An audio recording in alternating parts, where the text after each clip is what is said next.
Class 9, Chapter 2 Polynomial Exercise 2.4, Question number 5. Factorize. दो problem है, इनको हमें फैक्टराइज फॉर्म में करना है. It's very very easy. फटाफट देखते हैं. एक्सरसाइज 2.4 का क्वेश्चन नंबर 5 गुणनखंड कीजिए. दो प्रॉब्लम्स हैं, इनमें हमें इनका यूज करके गुणनखंड करना है. सिंपल फॉर्म में है, जल्दी से देखते हैं. 2.4 एक्सरसाइज का क्वेश्चन नंबर 5 फैक्टराइज.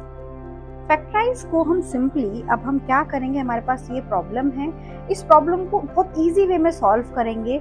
इसको हम कैसे लिख सकते हैं, आप यहाँ देखिए 2x की स्क्वायर. इस वैल्यू को हम कैसे लिख सकते हैं 3y का स्क्वायर. इस वैल्यू को हम कैसे लिख सकते हैं 4z का स्क्वायर. किसी से रिलेटेड ये हमारी लग रही है क्या, आपको लग रहा है कि किसी से रिलेटेड हो सकती है. अब यहाँ हो सकता है, देखिए यहाँ क्या हो सकता है, यहाँ पर सिंपल हमारा 2 हो सकता है. जब हमें ये समझ में आ रहा है कि यहाँ पे जो x की वैल्यू आ रही है 2x आ रही है, तो डेफिनेटली फिर 2x यहाँ भी आया होगा.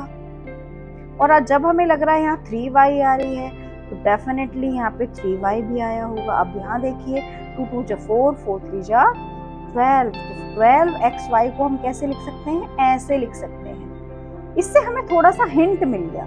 लेकिन अब यहाँ देखिए ये क्या है, yz. हमारी एक आइडेंटिटी है जिसमें हम लिखते हैं 2xy, 2yz एंड 2zx. तो अब यहाँ पर है माइनस. इससे हम मुझे क्या समझ में आ रहा है, y और z में से कोई ना कोई हमारी क्या होगी, माइनस की टर्म होगी. थोड़ा सा हमें क्लियर हो रहा है ना. इसीलिए हमने ये देख लिया कि यहाँ पर जो हमारी z की टर्म है वो माइनस की होगी. हमें ये समझ में आ गया. तो सिंपली अब यहाँ पे हम क्या लिख सकते हैं, +2. अब हमारा y क्या है 3y एंड z हमारा क्या है माइनस का 4z. होपफुली अब आपको इतना सा क्लियर हो रहा होगा. और लास्ट की जो डिजिट होगी वो भी हमारी सेम ऐसी होगी 2 इंटू, क्योंकि x आ रहा है तो x की वैल्यू यहाँ पे हमारी क्या है 2x एंड z की वैल्यू क्या है माइनस का 4z. अब हमें क्या समझ में आ रहा है कि ये हमारी x की वैल्यू है, ये हमारी y की वैल्यू है, ये हमारी z की वैल्यू है. इट विल सेंस अभी हमने कौन सी आइडेंटिटी हम यूज कर रहे थे. अगर मैं यहाँ पे आइडेंटिटी लिखूं, आइडेंटिटी अगर मैं लिखूं तो हम कौन सी यूज कर रहे थे, x plus y plus z का होल स्क्वायर. इसका मतलब x square plus y square plus z square plus 2xy plus 2yz plus 2zx. अब देखिए क्या ये इससे सिमिलर है.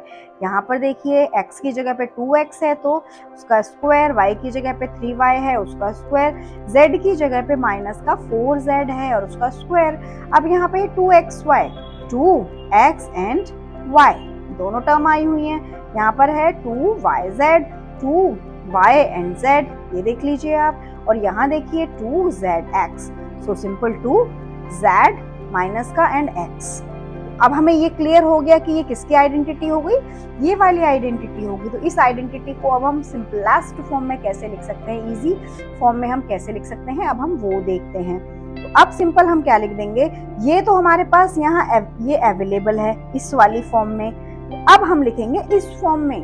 अब तक हम क्या करते हुए आए थे कि इस फॉर्म में हमारे पास कोई भी प्रॉब्लम दे रखी थी और हमने इस फॉर्म में उसको एक्सपेंड किया था. लेकिन अब क्या है, उसको जस्ट हम उल्टा करेंगे, जस्ट हम ऑपोजिट करेंगे. अब ऑपोजिट करने के लिए बहुत सिंपल सी बात है कि इस फॉर्म से हमें इस फॉर्म में लिखना पड़ेगा. इट विल सेंस हमें x की वैल्यू लिखनी पड़ेगी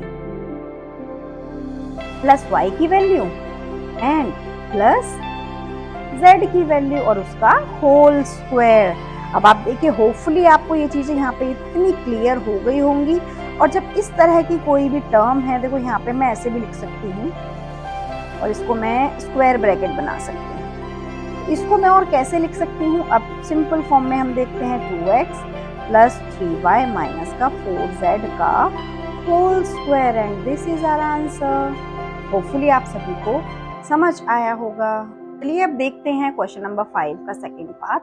अब इस पार्ट में ये दिया है, एक यहाँ पे ये वैल्यू दी है, एक ये वैल्यू दी है, एक ये वैल्यू दी है. इससे हमें ये समझ में आ गया कि ये कोई x की वैल्यू होगी, ये y की वैल्यू होगी, ये z की वैल्यू होगी. उसके बाद में 2xy.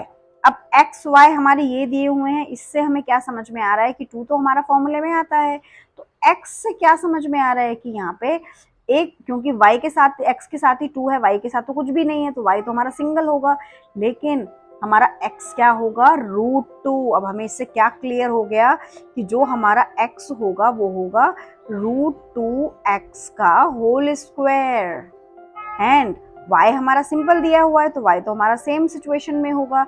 एंड z में अगर हमें चेक करना है तो यहाँ yz देख सकते हैं, तो y हमारा हमें पता है कुछ भी नहीं है, इट विल सेंस कि y हमारा क्या है, ओनली y है, तो 1 ही यहाँ पर आएगा।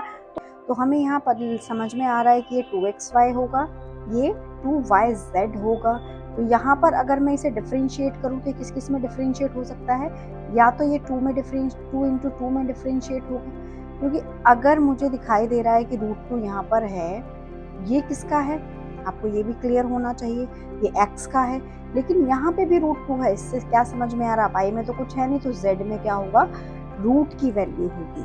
हमें इतना तो समझ में आ गया कि z में हमारी क्या होगी, रूट की वैल्यू होगी। तो हम यहाँ क्या कर सकते हैं, 2 √2 और z।